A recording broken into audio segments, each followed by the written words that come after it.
Nalimutan na ang ilang puntod sa Manila South Cemetery. Pangamba naman ng mga dalaw, baka pamugaran ng mga lamok ang mga masukal na parte ng sementeryo.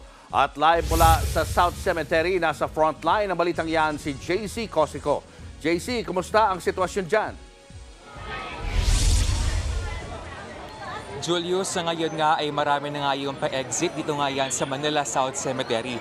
Hanggang 7 p.m. lang kasi open ito ngang sementeryo. Pero alam nyo, sa buong maghapon dumagsa nga yung mga tao rito, pero may ilang puntod na tila napabayaan. Masukal at nagkalat na basura.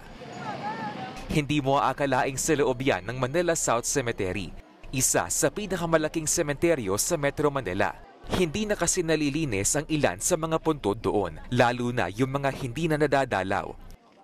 Kaya ang mga bumibisita ngayong undas gaya ni Eunice nangangamba para sa kanyang mga anak. Siyempre, uso ngayon yung dengue. Marinig man lang nila yung namin hinain na yung area medyo malinis kahit papaano. Ayon sa pamunuan ng sementeryo, may mga plano naman daw silang programa para rito. I-develop po yung section na yun. Pwedeng siyang exhume, ilalagay sa isang columbarium, then pwedeng tampakan po yung mababang section ng lupa na yun. Sa entrada naman, may mga nahilo na dahil sa dagsan ng mga bumibisita. Ingatan po natin ang ating mga cellphone, wallet, bag. Makapal na po ang tao sa loob.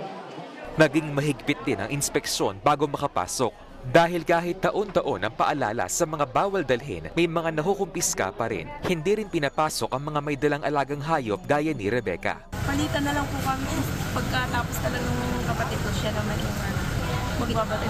Ang mga bata nilalagyan ng tag o wristband para madaling mahanap. Si Edwin kahit hirap matapos ma-stroke, pinilit pa ring dumalaw sa mga magulang at kapatid na yumao.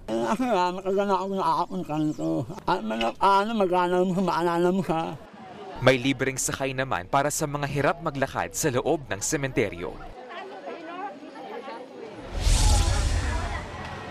As of 6 p.m., umabot na nga sa halos 100,000 yung crowd estimate dito nga yan sa Manila South Cemetery.